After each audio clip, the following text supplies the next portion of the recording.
Chapter 32, in which Phileas Fogg engages in a direct struggle with bad fortune. The China, in leaving, seemed to have carried off Phileas Fogg's last hope. None of the other steamers were able to serve his projects. The Perrier of the French Transatlantic Company, whose admirable steamers are equal to any in speed and comfort, did not leave until the 14th. The Hamburg boats did not go directly to Liverpool or London, but to Havre. And the additional trip from Havre to Southampton would render Phileas Fogg's last efforts of no avail. The Inman steamer did not depart till the next day, and could not cross the Atlantic in time to save the wager. Mr. Fogg learned all this in consulting his Bradshaw, which gave him the daily movements of the transatlantic steamers.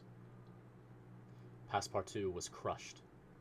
It overwhelmed him to lose the boat by 3/4 of an hour. It was his fault, for instead of helping his master, he had not ceased putting obstacles in his path.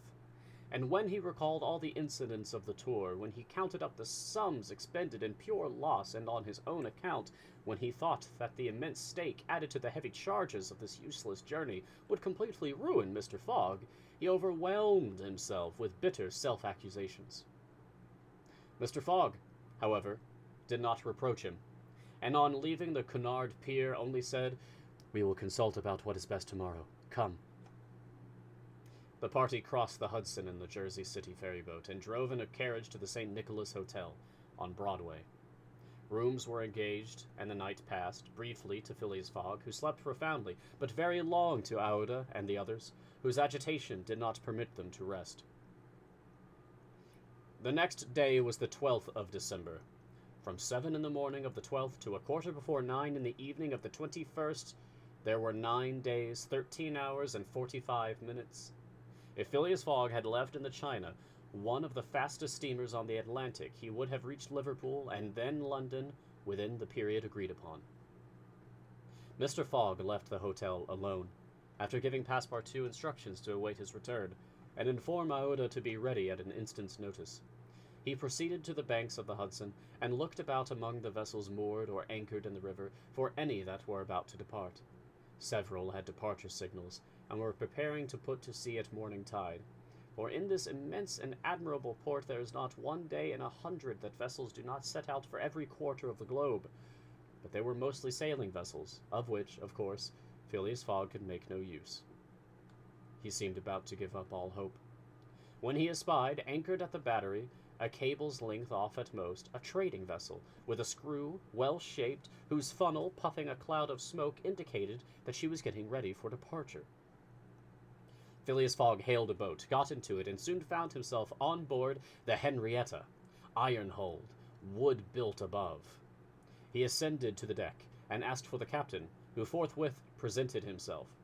He was a man of 50, a sort of sea-wolf, with big eyes, a complexion of oxidized copper, red hair and thick neck, and a growling voice.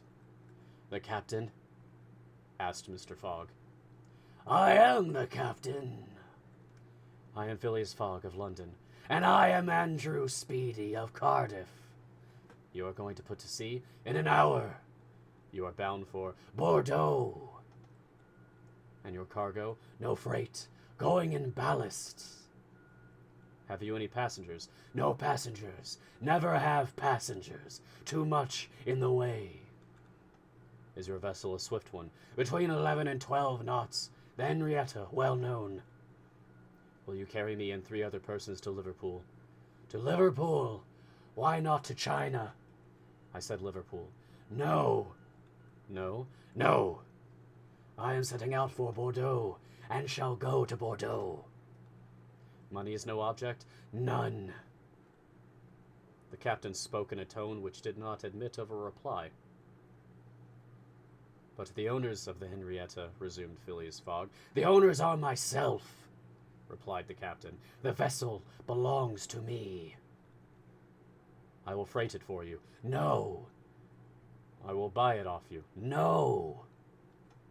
Phileas Fogg did not betray the least disappointment, but the situation was a grave one. It was not at New York as at Hong Kong, nor with the captain of the Henrietta as with the captain of the Tankadere. Up to this time, money had smoothed away every obstacle. Now, money failed. Still, some means must be found to cross the Atlantic on a boat, unless by balloon. Which would have been venturesome, besides not being capable of being put into practice. It seemed that Phileas Fogg had an idea, for he said to the captain, "Well, will you carry me to Bordeaux?" "No, not if you paid me $200. "I offer you 2,000. Apiece? Apiece." And there are 4 of you?" 4. Captain Speedy began to scratch his head. There were $8,000 to gain, without changing his route, for which it was well worth conquering the repugnance he had for all kinds of passengers. Besides, passengers at $2,000 are no longer passengers, but valuable merchandise. "I start at 9 o'clock, said Captain Speedy, simply. "Are you and your party ready?" "We will be on board at 9 o'clock, replied, no less simply, Mr. Fogg. It was 8:30. To disembark from the Henrietta, jump into a hack, hurry to the St. Nicholas, and return without a Passepartout and even the inseparable Fix was the work of a brief time, and was performed by Mr. Fogg with a coolness which never abandoned him. They were on board when the Henrietta made ready to weigh anchor. When Passepartout heard what this last voyage was going to cost, he uttered a prolonged "Oh!" which extended throughout his vocal gamut. As for Fix, he said to himself that the Bank of England would certainly not come of this affair well indemnified. When they reached England, even if Mr. Fogg did not throw some handfuls of bank bills into the sea, more than £7,000 would have been spent. End of chapter. Huh, that was a short one. Okay.